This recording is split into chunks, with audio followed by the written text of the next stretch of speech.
톡 까놓는 씨앗 이야기 시작하겠습니다. 그러자마자 지우가 도망쳤습니다. 지우 졌다고 또 화나서 가버린 거야? 응? 재윤아, 응? 어떻게 된 거야, 지우가? 모르겠어요. 넌 참, 가위바위보 한번 졌다고 삐져가지고 가버리다니. 자, 타고 나가줬어. 어, 재윤이 시작하겠습니다. 그냥 이 책은 각종 씨앗들의 유래나 관련한 이야기들을 읽는 책인데, 책의, 아, 책 121쪽에 보면, 한,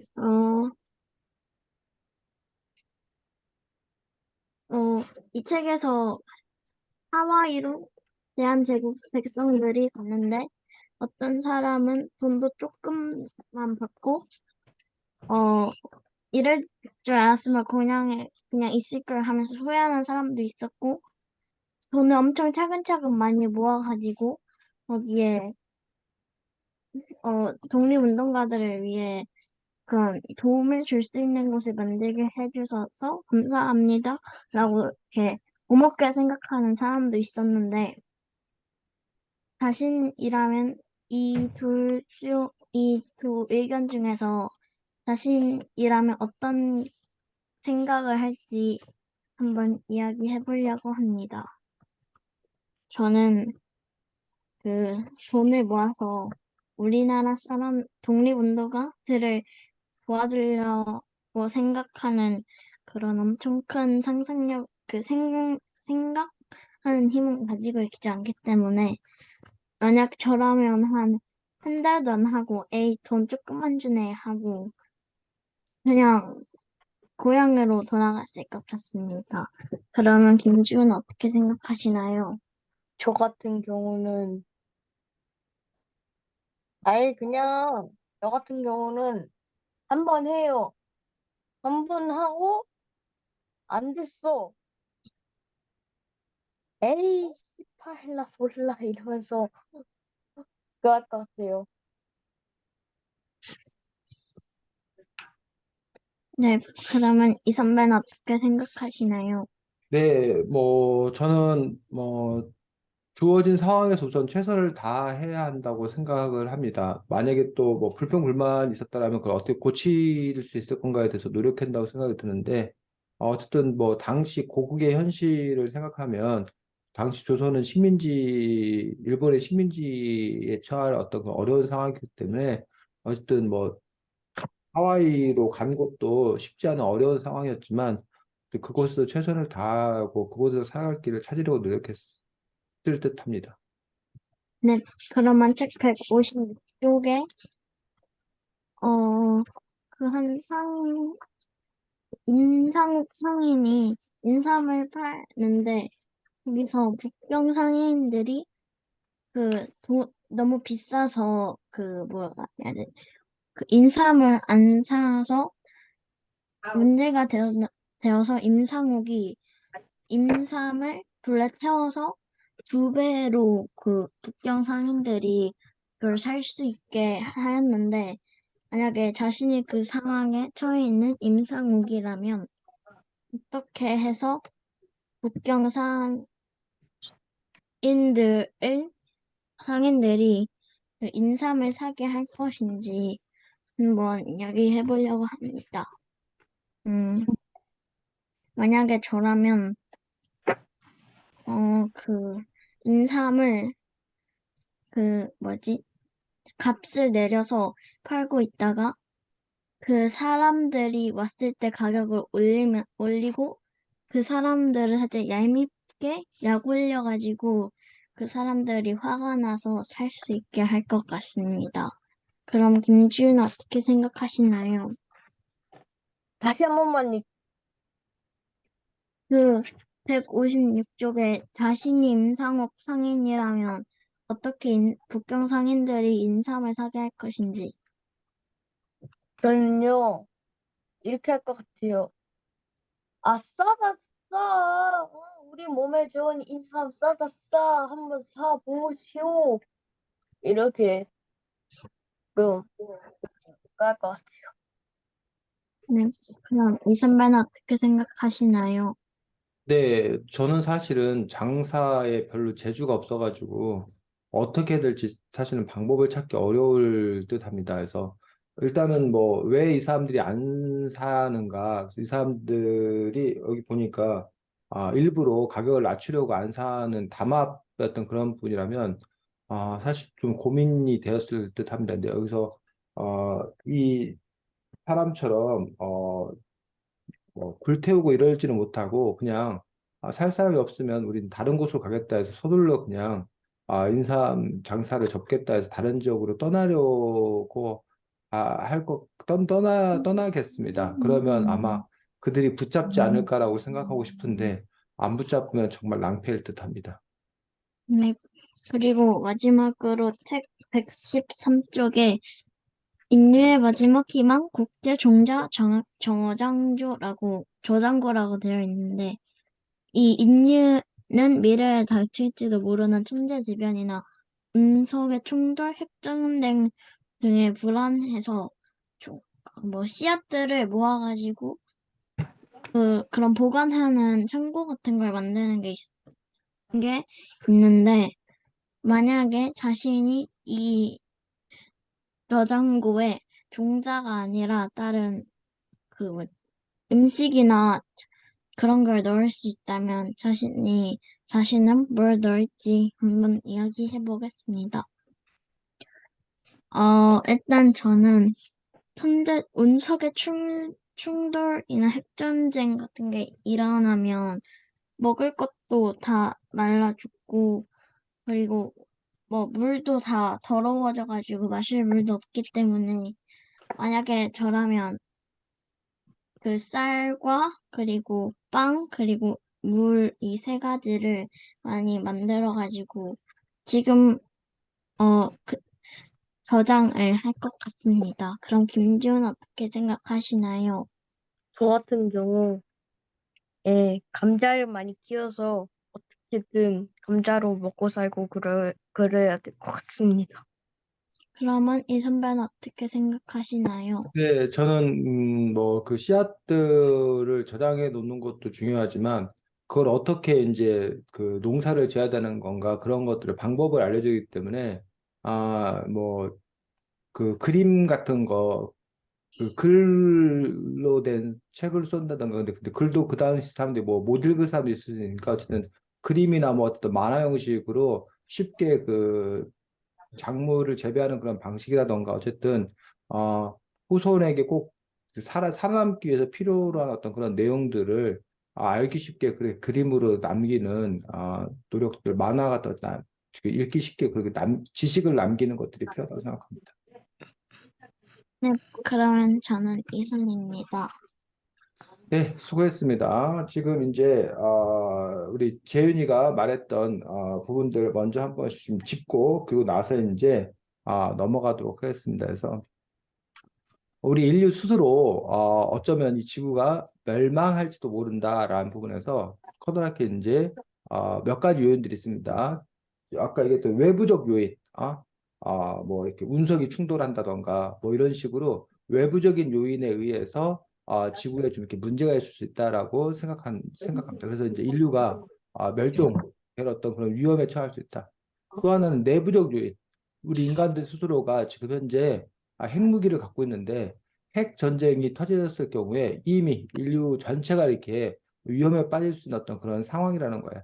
그렇게 되었을 때, 그래도 몇몇 소수의 어떤 그런 사람들은 살아남지 않겠냐, 인류는 살아남지 않고 그러면 다시 시작해야 되지 않겠냐 해서 혹시 여러분들 그 성경에 나오는 노아의 방주 얘기 알아?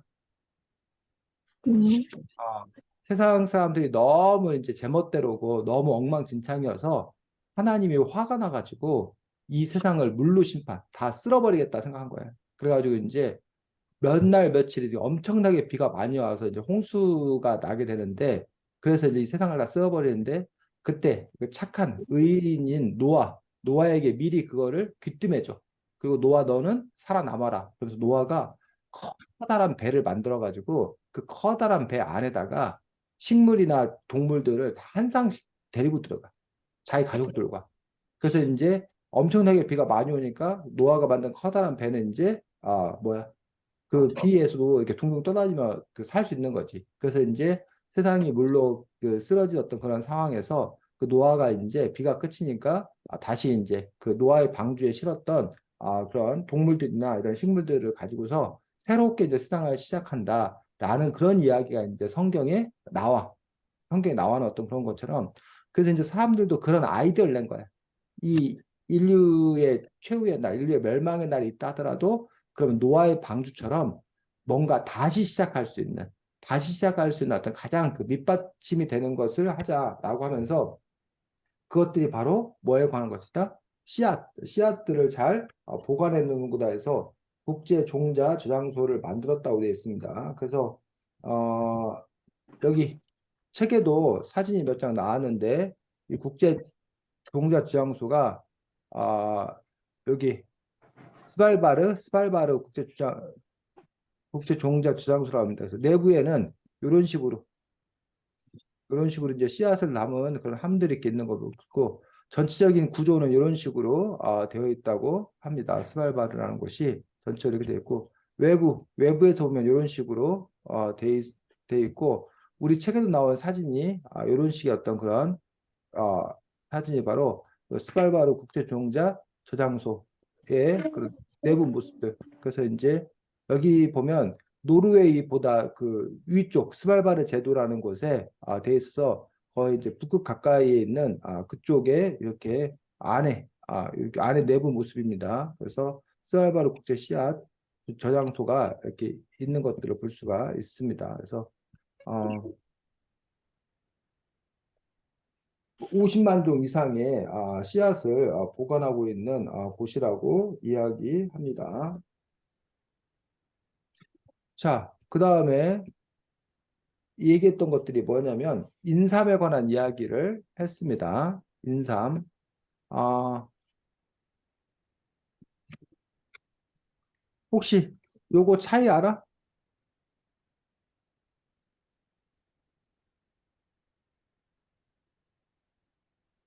인삼, 산삼, 홍삼, 건삼, 또 이렇게 뭐 여러 가지 있을 텐데 차이 음,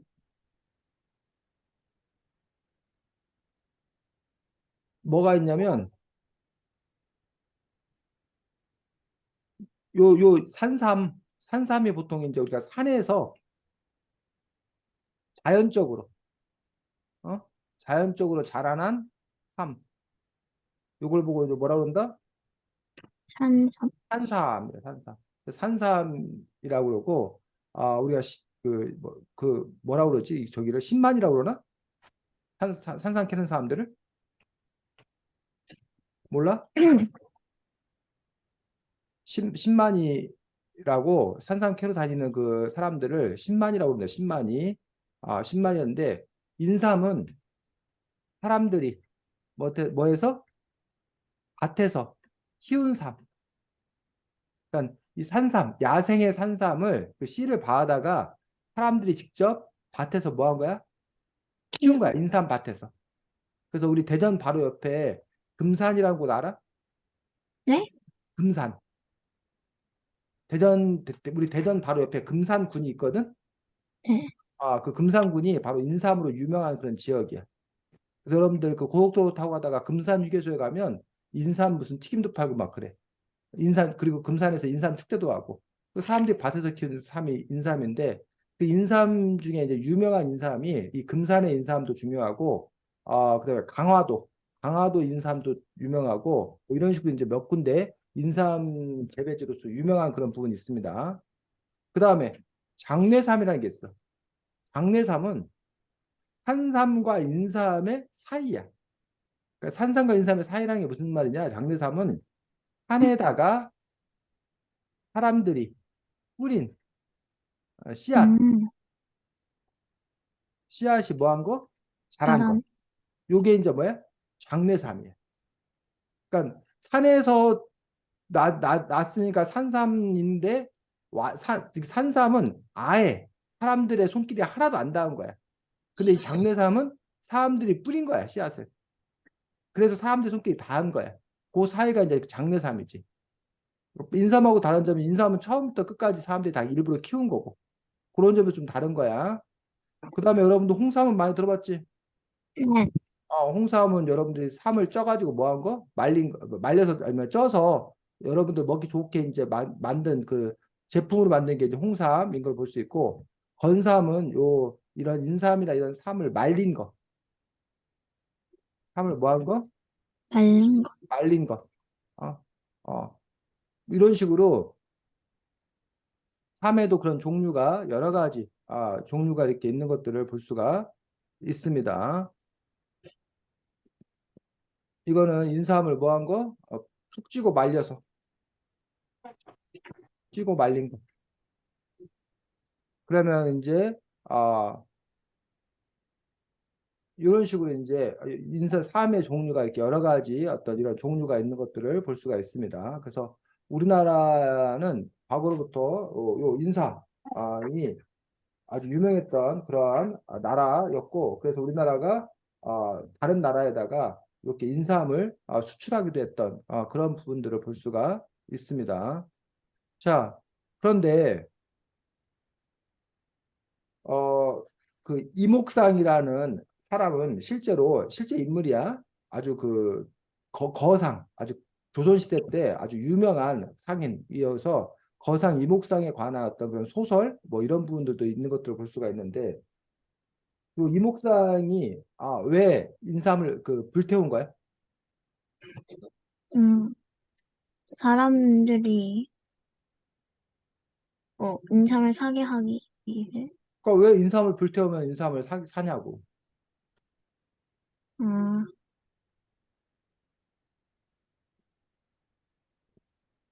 지우야 뭐 하고 사람, 있니? 지우가 사람들이 뭐 하고 있어? 아까우니까 살려고. 아까우니까 살려고 그래? 자, 수요와 공급의 법칙이라는 말 혹시 알아? 아니요. 아니요?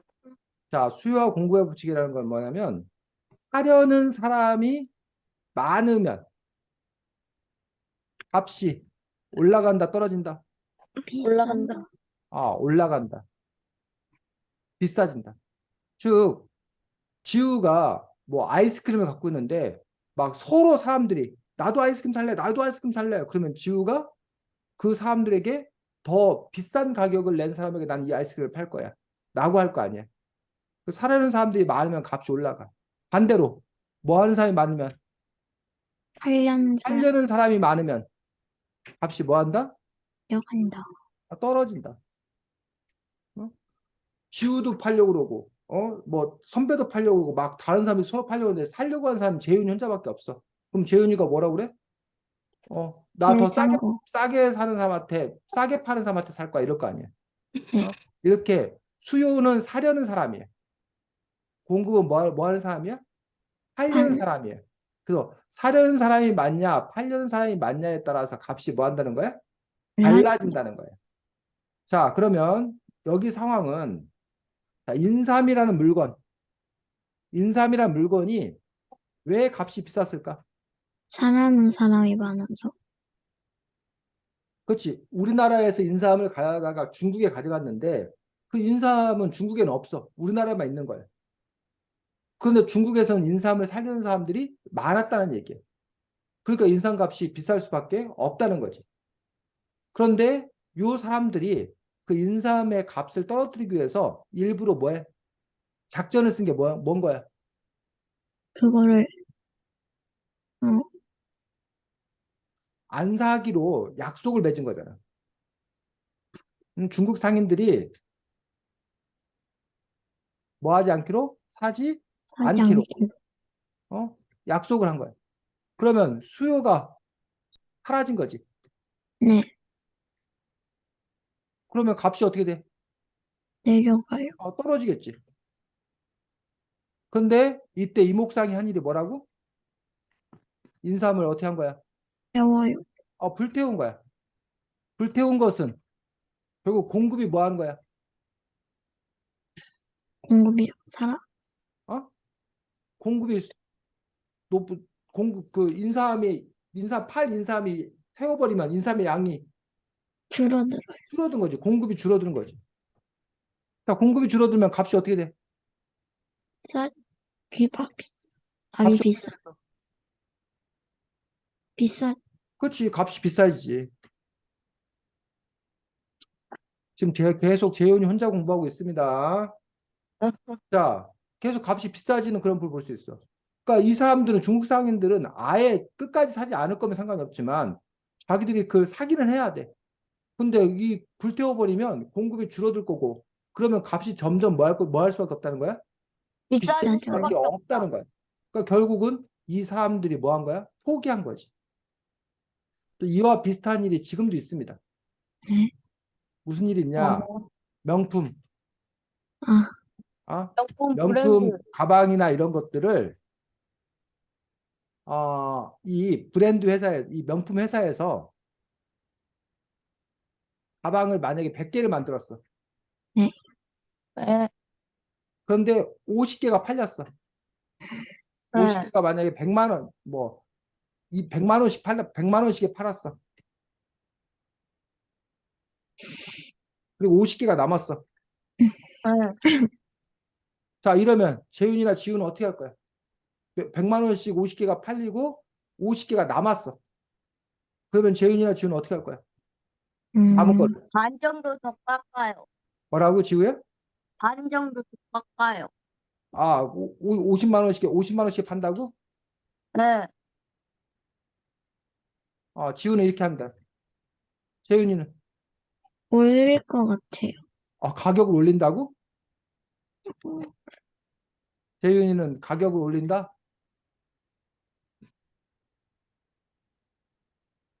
얼마를 올려? 한 10, 20만 원 정도? 120만 원씩으로 올린다? 네. 어. 자, 지우는 50만 원씩 판다고 그랬는데 지우는 나중에 사업하면 안 돼. 네? 명품 가게, 명품 사업하면 안 돼. 왜냐면 50만 원씩 팔면 이 가방은 팔릴 수 있어. 근데 그럼 그 다음부터 이 명품을 사려는 사람들은 이 명품을 사려고 하지 않아. 왜냐하면 명품을 사려고 하는 이유는 그것이 값이 비싸서 다른 사람들이 뭐 하기 때문에 함부로 못 가. 공급. 나 이런 명품 갖는다고 과시하려고, 자랑하려고. 그렇게 해서 명품을 사는 거야. 근데 다른 사람들도 다 명품을 갖고 있으면 내가 그 명품을 특별하게 살 이유가 없는 거지. 그 누군가는 그걸 50만 원씩 샀다는 걸 알면 이 명품 100만 원짜리 사는 사람들이 자기가 100만 원으로 산 거에 가치가 있는 거 없는 거야. 없는 음, 거지. 50만 원짜리가 밖에 안 되는 거지, 이게. 그럼 자기들 자존심에 상처를 당하고 또 억울하기도 하고 이런 문제 때문에 이 명품 브랜드를 다시 사지 않을 거라는 얘기. 그 다음에 그렇게 소문나서 그리고 이걸 100만 원에 팔기 힘들 거라는 얘기야. 그래. 아, 그리고 재훈이 같은 경우 오히려 120만 원씩 올린다는데 이것도 뭐 방법은 될 수 있어. 근데 문제는 100만 원에도 안 팔렸는데 120만 원에 과연 팔릴 건가? 라는 부분에 대한 문제가 있다는 얘기지. 그런데 어쨌든 뭐 이렇게 하는 그런 방법이 있는데 요 가방 100개를 만들었을 때 어떤 사람들은 그러면 뭐 이거를 기부하면 되지 않냐. 뭐 이렇게 얘기하는 사람도 있고 뭐 여러 사람이 있는데 명품 회사에서는 이 가방을 그냥 불태워 버린답니다. 남은 50개를 소각해 버려. 없애 버려. 그렇게 함으로써 이 명품이 늘 뭐하게 존재하게 그 가치를 유지하게. 그래서 그 가격이 아니면 살 수 없다는 거를 사람들에게 확실하게 인지시킨다는 거야. 그래야 다음에도 그 명품이 나왔을 때 똑같이 그 값을 지불하고 사람들이 그걸 산다는 거야. 이런 게 이제 우리가 흔히 말하는 무슨 마케팅이야? 명품 마케팅이야. 근데 보통 일반적인 판매 방식은 들어봤어? 박리담을? 강리 다메라는 말 들어봤어? 아니요. 자, 이건 이거야. 자, 100만 원짜리 가방을 하나 팔면 50만 원이 남아. 네. 그래서 100만 원짜리 가방, 명품 가방 하나 팔면 50만 원 남아서 50만 원을 자기가 버는 방법이 있어. 네. 그래서 아까 여기 50개를 팔았어. 네. 그러면 50만 원 남으니까 2,500만 원이 버는 거야. 네. 그런데 10만 원짜리 어? 가방을 하나 팔면 뭐 예를 들면 3만 원이 남아. 네. 근데 10만 원짜리니까 자, 100만 원짜리는 값이 비싸서 부담스러워서 사람들이 잘 못 사는데 10만 원짜리는 사람들이 뭐 할 거란 얘기야. 많이 사요. 많이 산다는 얘기야. 그 10만 원짜리를 1,000개 팔아. 그래서 이익이 얼마가 돼? 3천. 3천만 원이 돼. 그래서 100만 원짜리 명품 가방을 하나 팔 때마다 50만 원씩 갖고 50개 팔아서 2,500만 원을 버는 방법이 있어. 이 명품 가게가 취하는 전략이야. 반면에 10만 원짜리 가방을 나는 돼갖고 1,000개나 팔아서 그래서 10만 원짜리 가방 하나 팔았자 3만 원밖에 남지 않지만 1,000개를 팔면 그것들이 3천만 원 이익이 생기기 때문에 난 이런 방법으로 이른바 박리담회 이익은 박하지만 많이 팔아서 그래서 전체적으로 이익을 크게 하겠다는 그런 전략을 갖고 파는 경우가 있다는 거예요. 이런 사람들은 이 10만 원짜리 가방 팔다가 안 팔리면 막 뭐야 9만 원에도 팔고 8만 원에도 팔고 이렇게 뭐 해가지고 세일해가지고 이걸 팔아 넘긴다는 얘기야. 그래서 어떤 이 사람들은 뭐 하는 게 목표야? 많이 파는 거. 그래서 이익을 얻는 어떤 이런 그런 방식도 있다는 거지. 그런 부분에서 여러분들이 사업을 하는 사람들이 자기가 뭘 파냐에 따라서 파는 방식들도 달라지는 그런 부분들을 볼 수가 있는데 여기 이목상이라는 어떤 그런 거상이 실제로 이렇게 그런 마케팅, 판매 어떤 그런 방식에 있어서 어떤 방식으로 팔았는 건가 뭐 그 부분들 여러분들이 볼 필요도 있겠다라고 생각을 합니다. 자, 그 다음에 재윤이가 또 하나 얘기했던 것들이 뭐에 관한 걸 얘기한 거야? 음, 121쪽에 사탕수수. 사탕수수는 뭐에 원료가 되는 거야? 뭘 만드는 거야? 음, 사탕수수는 뭘 만드는데 원료가 되는 거야? 음, 설탕? 설탕을 만드는데 원료가 되는 것들이 바로 사탕수수인 것들을 볼 수가 있습니다. 그래서 실제로 그래서 여기 하와이로 그 하와이 농장에 이제 우리나라 사람들이 가가지고 사탕수수 농장에 가서 일을 하게 되는 그런 부분들을 볼 수가 있습니다. 그래서 그 사탕수수 농장 일이 무척이나 힘들었다고 합니다. 그래서 요즘 우리나라에 외국인 노동자들이 우리나라에 와가지고 공장에서 일하고 농촌에서 일하는 것처럼 당시에는 우리나라 조선이 너무나 가난했기 때문에 우리나라 사람들이 그 미국이나 이런 하와이 이런 데 가면은 일자리도 생기고 돈도 더 많이 벌 수 있다는 그런 꿈과 희망을 갖고 그곳에 가서 실제로 많은 고생을 하면서 돈을 벌었던 그런 일들이 있었던 것들을 볼 수가 있습니다. 자, 그런데 여러분들이 요 뒤에 우리가 또 생각해 볼 만한 그런 이야기가 앞에 115쪽 보겠습니다.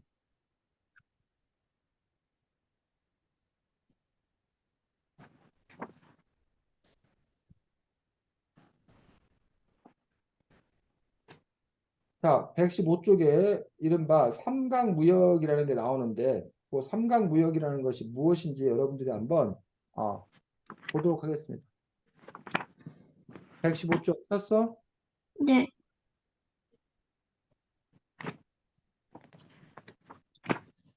네. 설탕 상인들이 그 당시에 돈을 어떻게 벌었는지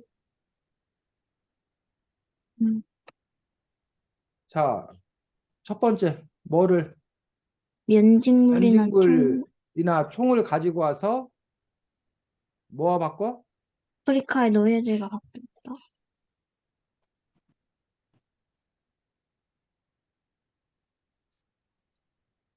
면직물과 총을 아프리카로 가져간 다음에 그 아프리카 사람들에게 주고 아프리카 노예들과 받고 그 다음에 그 아프리카 노예들을 교환한 노예들을 다시 카브리해 근처의 사탕수수 농장에 남긴다. 사탕수 농장에 팔아넘, 팔아 넘긴다. 팔아넘긴다. 그래서 뭘 받아? 돈, 돈, 설탕. 요 사탕수 농장이 아까 설탕을 생각나잖아. 설탕을 산다는 거야. 그다음에 3번 어떻게 한다는 거야? 설탕을 잔뜩 사와 유럽 곳곳에 팔아. 유럽에 뭐야? 설탕을 뭐해서 팔아넘겨서, 팔아서 면직물과 뭐 하는 거야? 총을 사는 거야. 다시 이 면직물과 총을 갖고 어디로 가? 아프리카 가서 노예들과 바꿔. 다시 노예들을 카브레 농장에서 사탕수 설탕을 받아. 다시 설탕을 받아서 면직물 총을 사. 그러면 요 상인들은 이렇게 뭐만 시키는 거야? 이걸 보고 이제 삼강무역이라고 해. 삼강무역. 요 세 군데를 연결해 주는 거야. 어디하고? 아프리카하고 카브리아하고 유럽. 요 세 곳을 연결해 가지고 그때마다 아주 커다란 이익을 버는 거야. 여기서 한번 커다랗게 이익을 벌고 여기서 또 이익을 벌고 여기서 또 이익을 받고 이런 식으로 그 상인들이 이런 방법을 통해서 뭐 한다는 거야? 아주 큰 돈을 벌었던 그런 부분들을 볼 수가 있습니다. 자, 이러한 무역을 우리가 뭐라고 부른다고? 삼각부역. 삼강무역이라고 하는 거야. 왜 삼강무역이라고 하는지 알겠어? 네, 여기가 아프리카,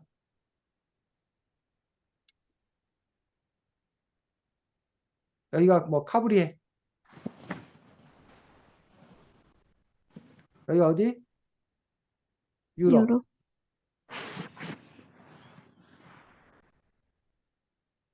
여기는 뭐가 필요해? 설탕이 필요해. 그러니까 설탕을 이렇게 갖다 주는 거야. 네, 근데 여기는 카브리에는 여기는 뭐가 필요하냐면 일할 노동자, 노예가 필요해. 근데 유럽엔 노예가 없어. 그러니까 이렇게는 바꿀 수가 없는 거야.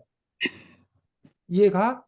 네, 네, 설탕을 판 다음에 여기서 번 돈을 가지고 여기다가 뭐 아까 말했던 뭐 면화, 옷감이나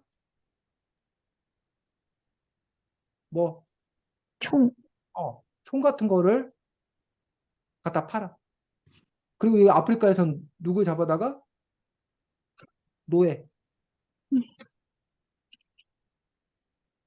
노예를 갖다 팔아. 이런 식으로 이렇게 하면서 이 중간에서 누가 요 상인들이 엄청나게 큰 돈을 버는 거라는 얘기지. 이걸 연결해주고. 그래서 상인들은 결국은 하는 것들은 이 뭐야 소비자와 그다음에 이 생산자 사이를 뭐 해준 역할? 연결해주는 이어, 역할. 연결해주는 역할을 하고 그 연결해주는 대가를 뭐 하는 사람들? 하는 받는 사람들. 그게 누구라는 거야? 상인. 상인들이라는 거야.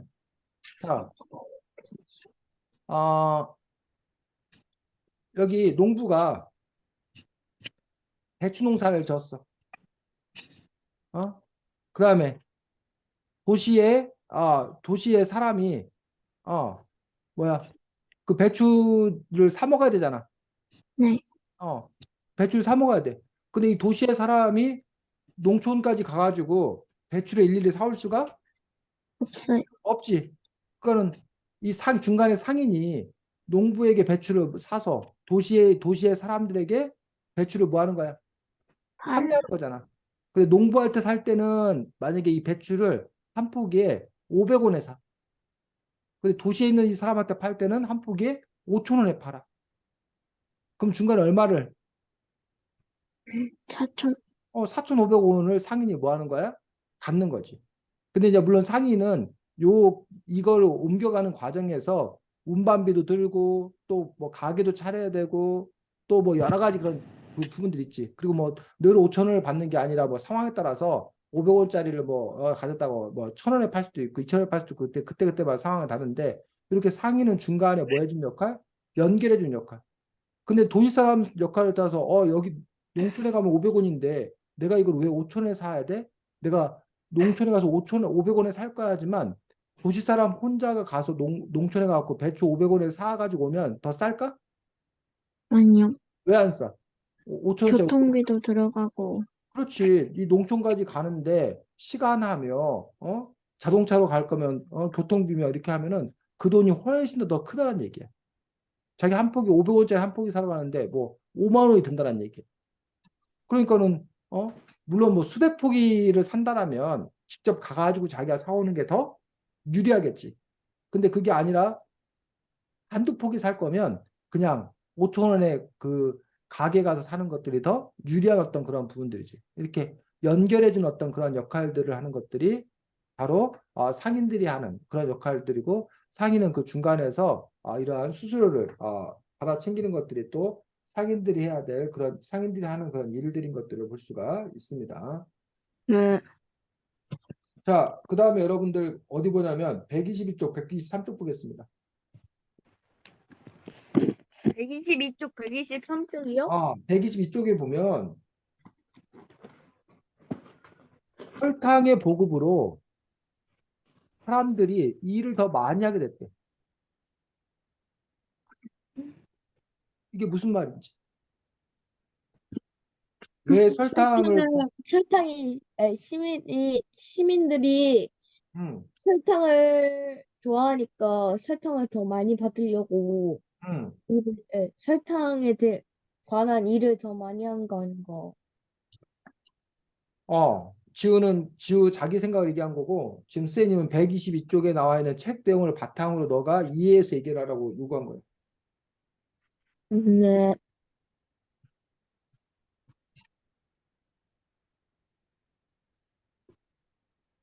남은 설탕을 음, 사가지고 먹으면 잼에 넣은 빵과 차를 마시게 되니까 식사 시간이 줄어들어서 일한 그 식사 시간에 줄어드는 걸로 남은 시간을 일하는 데로 쓰여서 일을 더 많이 하게 돼요. 음.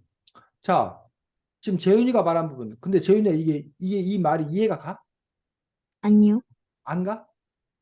그냥 어, 줄이면 그 시간은 좀 쉬거나 놀고 음, 일하면 되지 왜 하필 더 일을 해야 되는지 모르겠어요. 지우는 어때? 네. 저도 재윤이랑 같은 생각. 네. 응? 그게 뭔데? 그 같은 생각이 뭐냐고 말해보라고.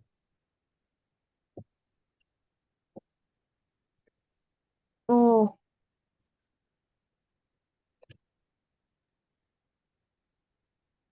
지우야, 재훈이랑 같은 네. 생각이라며 얘기해보라니까 그 같은 생각이 뭐냐고.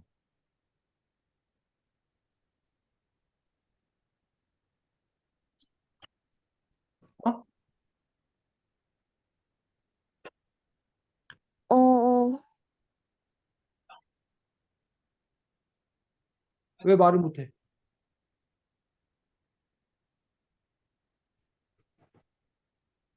잘 안 들려. 지우야, 네? 왜 말을 못하냐고. 네, 모르겠어. 네 상황을 빨리 얘기해. 그래야 넘어가지. 지금, 그, 지금, 너 재윤이가 뭐라고 말했는지 알아볼라. 몰라요. 근데 왜 같은 생각이라고 그래?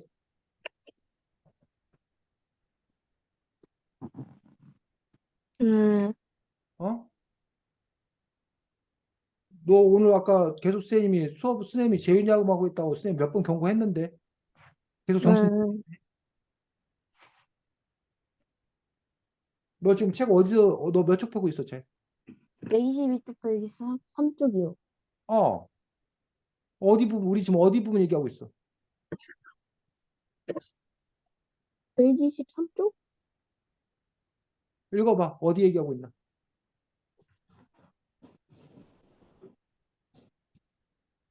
어, 그, 읽어보라고. 그렇다면 우리는 왜 이렇게 설탕 가격에 민감한 건가? 재현아, 우리가 거기 얘기하고 있어? 아니요. 지우야, 우리 거기 얘기하고 있지 않아. 그러니까 네가 지금 수업 어, 흐름 안 따라오고 있잖아. 어? 화면도 꺼져 있지. 그러니까 네가 지금 수업을 열심히 하는지 안 하는지 내가 믿음이 안 간다고. 네. 지금 우리는 122쪽에 두 번째 문단, 19세기 혁명, 19세기 산업혁명 이후 설탕은 사람들의 식사 시간을 줄여주었다. 간단하게 잼을 넣은 빵과 차를 마시게 되자 예전에 비해 식사 시간이 많이 절약되었고 그 남은 시간을 일하는 대로 쓰게 되었다. 그 부분을 지금 우리는 얘기하고 있다고. 네, 자, 재윤이가 지금 그 부분이 이해가 안 가는 이유는 우리가 지금 21세기에 살기 때문에 21세기에 사는 우리들 입장에서는 점심시간이 이렇게 정해져 있어. 뭐 네. 12시부터 1시까지 1시간 이런 식으로. 내가 그 식사를 20분 하고 40분 동안 뭐 낮잠을 자던 40분 동안 내가 산책을 하건 운동을 하건 아니면 1시간 내내 내가 식사를 하건 누구 마음이야? 자기 마음. 자기 마음이야, 자기 마음.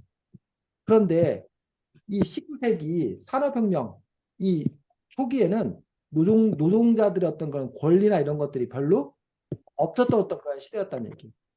그러니까 이 사용자들이 사장들이 이 노동자들에게 식사할 시간을 주긴 주는 거야. 왜?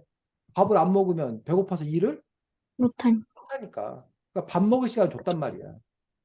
근데 그 전에 이 설탕이 없었던 어떤 그런 시절에는 뭐 빵을 먹고 뭐 하고 하는데 식사 시간이 좀 길었다는 얘기야. 근데 이 설탕으로 만든 잼을 넣은 빵과 차 같은 경우가 아주 간편하게 뭐 할 수 있는 거야? 먹을 수 있. 이렇게 된 거야. 먹을 수 있다. 그러니까는 그 시간, 그러니까 예를 들면 예전에는 1시간, 너 밥 먹고 와. 어디 가서 밥 먹고 와 하는데 1시간을 뒀어야 되는데 그냥 그 잼 넣은 빵하고 차를 그냥 회사에서 준비해가지고 그 사람들한테 그냥 나눠주는 거야. 야, 너네 이거 20분이면 먹지? 20분 동안 먹고 뭐해? 바로 일해. 이게 가능해졌다는 얘기야. 지금 쌤에게 이해가? 네. 네, 그래서 우리가 흔히 말하는 이른바 미국에서 냉동식품, 패스트푸드가 발달하게 된 이유가 있다는 거예요. 미국 사람들이 원래부터 피자 먹고 햄버거 먹고 이런 패스트푸드를 먹었던 게 아니라는 거야. 네, 원래 미국도 사실은 남자들이 주로 바깥일을 하고 여자들이 주로 집안일을 했었어. 네. 네, 제 2차 세계대전 때에 남자들이 다 미군들이 전쟁에 참전함으로써 남자들이 다 군대 간 거야. 네. 네, 그런데 이제 공장은 계속 가동을 해야 되잖아. 네. 그 네, 공장에 일할 응? 사람들이 없으니까 누가 와서 일을 하는 거야? 여자. 여자들이 여자. 와서 일을 하는 거야. 그러면서 여자들도 일을 잘할 수 있다는 걸 안 거. 그전에는 집안일만 했었는데. 근데 여자들이 공장 일을 하게 되니 집안일을 할 사람이 없어. 없어지잖아. 즉 요리하고 뭐 이런 시간이 없어지잖아. 그러니까 음, 요리하고 이런 시간을 뭐 해야 돼? 줄여야 돼. 잔. 간편하게 줄여야 돼. 그래서 이런 냉동식품, 전자레인지만 돌리면 바로 먹을 수 있는 그런 식품들이라던가 이런 간편식, 아니면 이런 패스트푸드 이런 게 발달을 하게 된 거란 얘기지.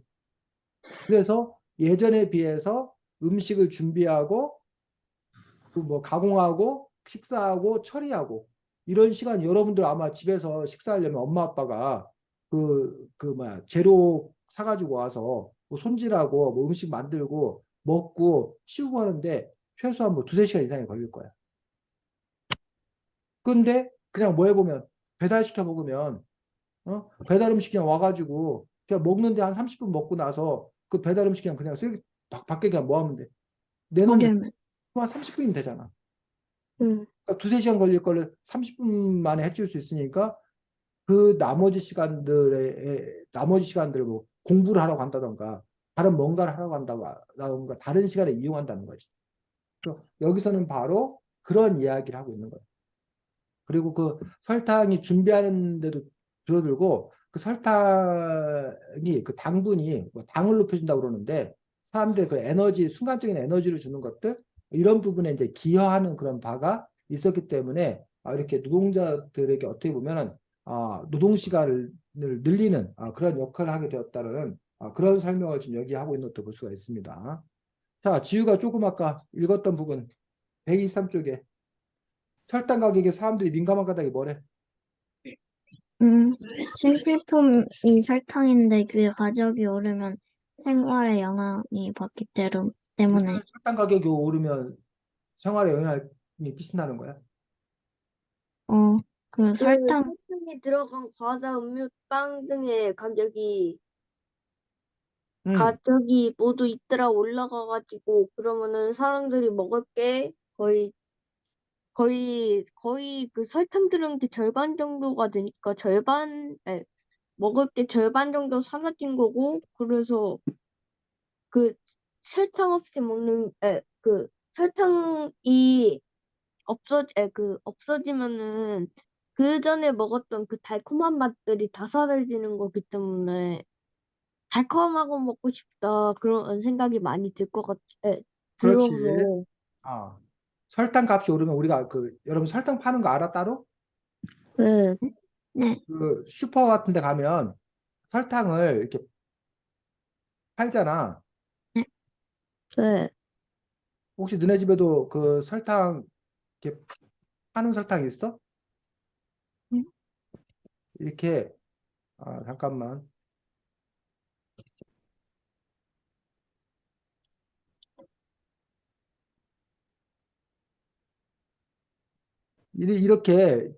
이렇게 커다란 이렇게 하얀 설탕을 이렇게 팔아. 네, 유기농 이렇게 설탕 푸대에 이렇게 설탕을 판단 말이야. 근데 이건 너무 네, 크고 15kg짜리 너무 크고 3kg짜리 요런 식으로 이렇게 아, 설탕을 이렇게 판단 말이야. 그래서 이제 요걸 갖고 이제 집에서 뭐 이렇게 요리할 때나 이렇게 하얀 설탕 이렇게 이런 거를 쓰는 경우가 있어. 설탕을. 어? 근데 네. 이런 흑설탕, 이런 갈색설탕 이런 걸 팔기도 하고 이렇게 음식할 때 이렇게 한다는데 설탕값이 오르면 요 설탕을 우리가 뭐 하면 돼? 좀 덜 쓰고 안 쓰면 되잖아. 그래서 그런데 이 설탕값이 오르면 단지 이 설탕을 사는 게 문제가 아니라 여러분이 먹고 있는 아이스크림, 뭐 빵, 과자 이런 거에 다 뭐가 들어간다는 거야. 설탕. 설탕이 다 아, 들어간다는 거야. 그러면 그 제과점 입장에서는 설탕값이 오르면 당연히 무슨 비싼 값이 오른다는 거야. 가격을 올려. 빵값을 과자값을 올린다는 거야. 그러니까 우리 생활에 영향을 끼친다는 거지. 이처럼 설탕처럼 그 값이 오르면 우리 생활 전반에 영향을 끼치는 게 뭐가 있다는 거야. 이 책에 보니까. 음,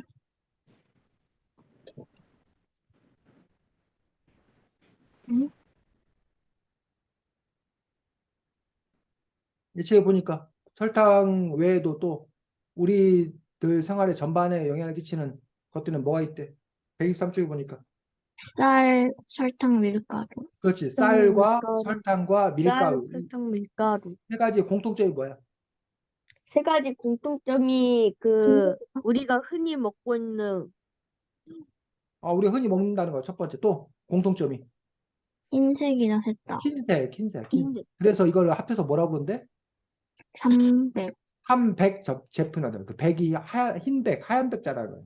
그세 가지 흰 색깔의 그분에서 쌀과 설탕과 밀가루라고 얘기하는 것들을 볼 수가 있습니다. 특히 해서 이 밀가루가 값이 이번에 뭐 그 뭐야 우크라이나 러시아 우크라이나 전쟁하는 바람에 우크라이나가 원래 밀 곡창지 대거든. 밀이 많이 생산되는데 그 러시아 우크라이나 전쟁 때문에 그 밀이 수출이 제대로 잘 안 되다 보니까 밀가루 값이 엄청나게 올랐다는 거예요.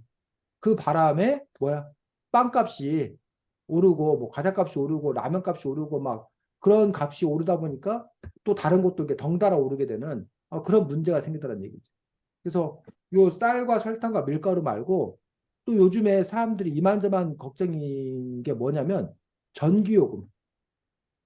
요즘에 이번에 전기요금을 또 많이 올리고 있어. 근데 전기요금 올리는 것들이 문제가 되는 것들이 전기가 우리 당장에 뭐 여름에 에어컨 트는 거 이것도 문제지만 사실은 이 전기가 모든 제품을 생산하는데 공장에 전기를 통해서 물건을 생산할 거 아니야. 그럼 네, 그 물건값 안에 전기요금이 반영돼 있는데 전기요금이 오르면 자연스럽게 다른 요금도 연달아서 오르게 되는 몰라요. 그런 문제가 있는 것들을 볼 수가 있습니다. 그래서 그 이야기를 지금 이 책에서는 하고 있는 상황인 것도 볼 수가 있습니다. 자, 지우 진행하겠습니다. 네, 저는요, 이게 있는데,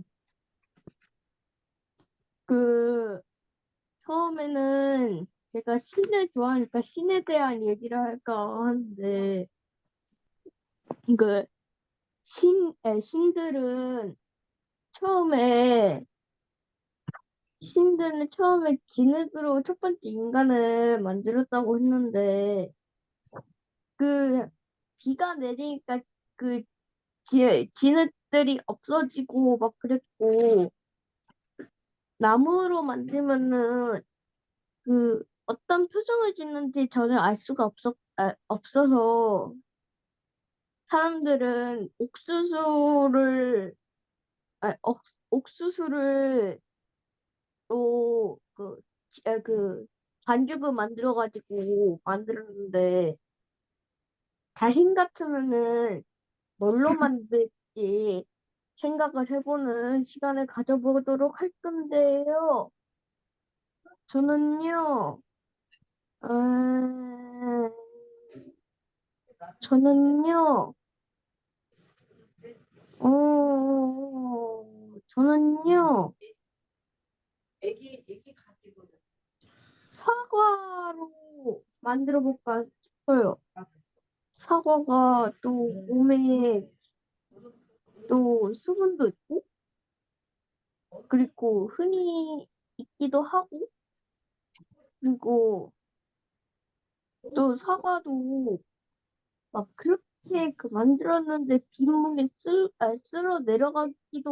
가진 않을 것 같고, 그리고 사과가 또 그렇게 나무처럼 딱딱한 게 아니라, 그래서 사과로다가 그, 그래서 막 감정이 없는 것처럼 보이지 않는 것처럼도 보일 것 같고, 그래서 이런 각종 특징들이 있기 때문에 저는 사과로 하기로 했습니다. 네, 그러면은 이재윤.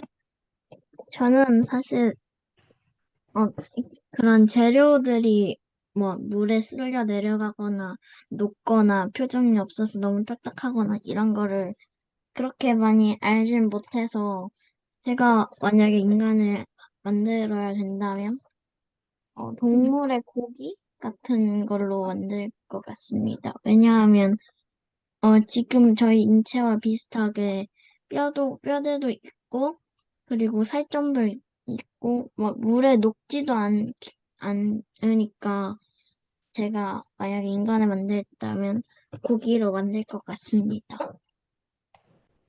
네, 그러면은 이 선배. 네, 저는 뭐 특별히 인간을 어떻게 만들어야 되는지를 잘 몰라서 그 인간을 만들 수 있다는 생각을 해본 적이 없어가지고 뭘로 만들어야 될지 특별히 생각을 못했습니다. 네, 그리고 또 하나 있는데, 그 감자랑 고구마에 대한 얘긴데, 그 감자는 감자의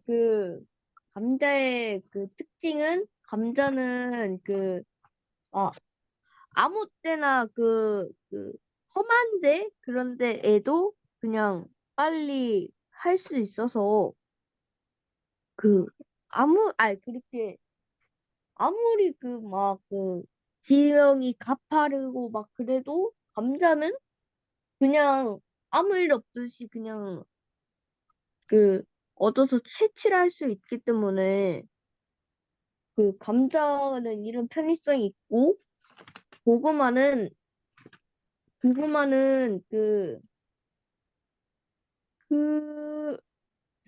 고구마는 먹을 때 좀 뭐라고 해야 되지? 배 속에 많이 남겨서 가뭄 때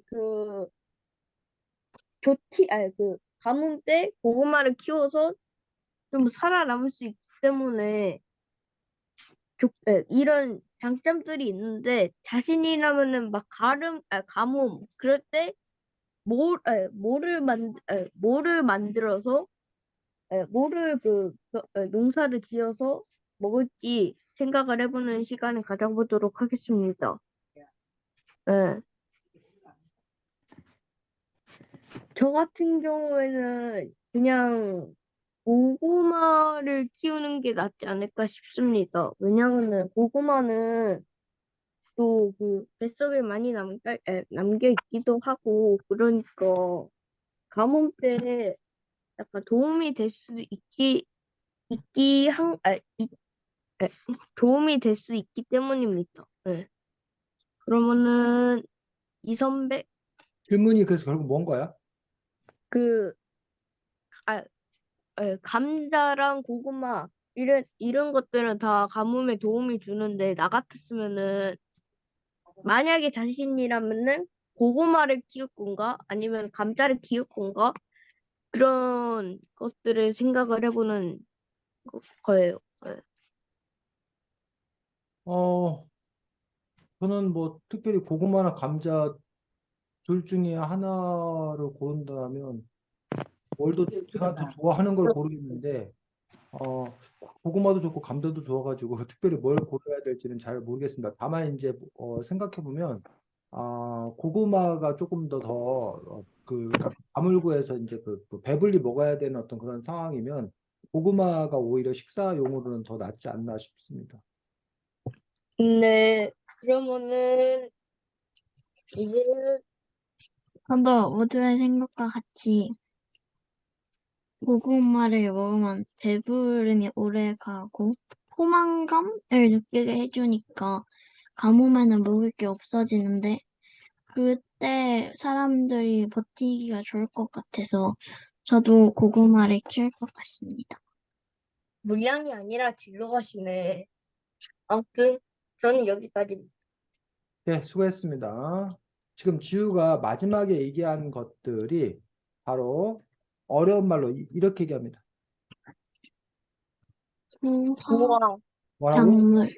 구황작물이라고 해서 대표적인 게 아까 말했던 감자나 고구마 같은 걸 볼 수가 있는데 흉년 따위로 이렇게 사람들이 그 농사를 제대로 못 져가지고 쌀이나 벼농사를 제대로 못 져가지고 배고플 때 그때 이제 우리가 심어서 먹을 수 있는 그러한 그 작물들 특히 이제 이 감자나 고구마가 좋은 게 땅이 척박해도 즉 벼나 보리나 그 밀 같은 그런 농작물이 잘 자라기 힘든 그런 산비탈 땅이나 이런 곳에서 잘 자란다는 거예요. 또 이거는 벼나 이런 거는 뭐 보통 우리가 4, 5월 달에 그 모내기를 해가지고 9월, 10월 달까지 한 뭐 거의 6, 7개월 이상이 걸려야 수확할 수 있어. 근데 이제 이 고구마나 감자는 상대적으로 그 수확 기간도 짧고 이런 부분이 좋았다는 거예요. 그래서 이 구황작물인 이 감자나 고구마 가 사실은 우리나라에 들어온 게 그렇게 오래되지 않았어. 감자나 고구마가 우리나라에 들어온 거는 자 81쪽 보겠습니다. 고구마가 우리나라에 전국에 퍼진 게 언제래? 어,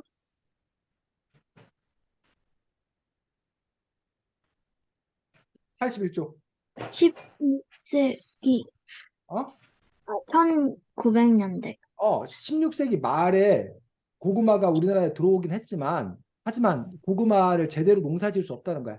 전국적으로 고구마가 널리 퍼진 것은 1900년대에 들어서니까 지금부터 한 200년도 안 됐다는 거야. 그 다음에 네. 감자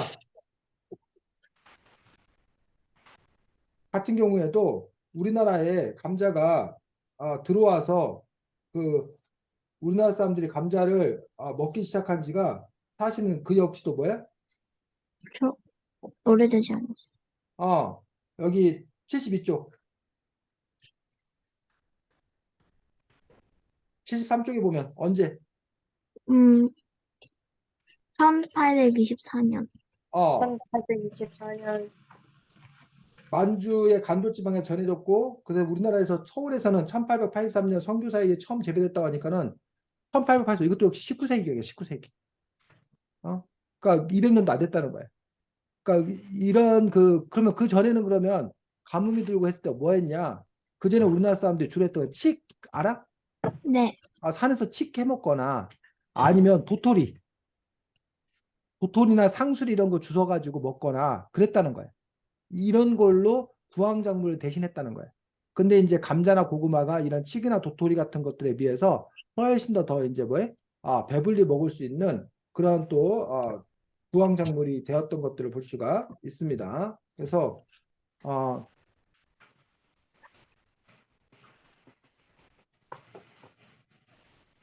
감자와 고구마에 대해서 이 책에 이렇게 나와 있었던 것들을 볼 수가 있고, 그 옥수수 잠깐 보면 아까 지우가 이제 그 옥수수에 관한 신화를 얘기를 했었는데, 그거는 이제 그 지역 사람들이 그 옥수수의 원산지가 이제 그 남아메리카, 중앙아메리카, 마야와 아스테크 쪽인데 그 사람들한테는 옥수수가 그만큼 뭐였다는 거야? 중요한 그런 식물이었다는 거예요. 그래서 베트남이나 이런 쪽은 오히려 쌀과 관련된 그런 신화가 전해져. 이런 식으로 해서 각 이런 신화 이런 것들은 그 지역의 삶과 문화와 밀접하게 큰 관련성을 갖고 있는 것들을 볼 수가 있는데 54쪽 잠깐 보겠습니다. 54쪽에 왜 우리가 이름이 옥수수라 부른대?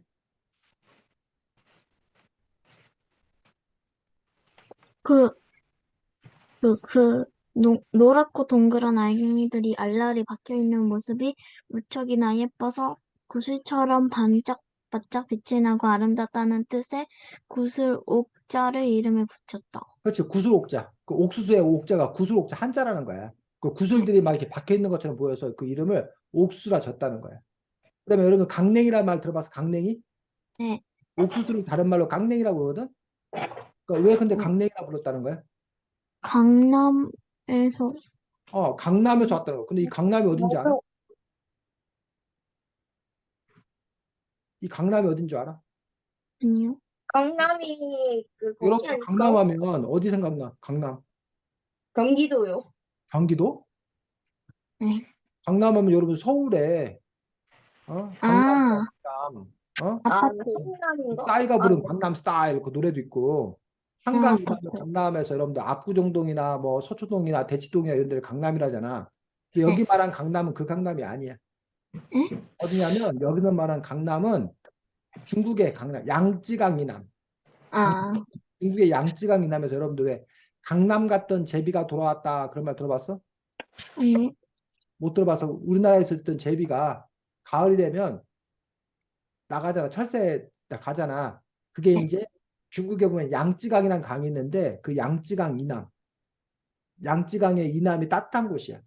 그곳에 갔다가 겨울을 나고 다시 우리나라에 봄이 되면 다시 돌아오는 건데 그 강남은 바로 중국의 양쯔강 이남을 뜻합니다.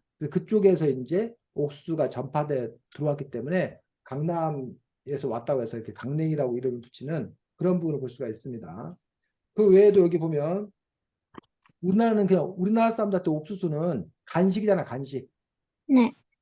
근데 요 다른 나라에서는 그 옥수수가 주식, 늘 그 먹는 우리 쌀 먹는 것처럼 주식으로 먹는 어떤 그런 부분들이 옥수수로 쓰이기도 한다는 걸 볼 수가 있고 요즘에 옥수수를 이용해서 그 우리 휘발유나 이런 그 경유 이런 기름을 대체할 수 있는 바이오유라고 그러는데 그런 것들도 또 요즘에 바이오 연료로 옥수수가 사용되고 있는 또 그러한 상황인 것들이 나와 있습니다. 그래서 여러분들이 이 톡 까놓는 씨앗 이야기는 씨앗이니까 우리가 보통 식물에 관한 이야기 책이라고 보여지지만 사실은 이 책은 식물에 관한 설명은 그렇게 많지가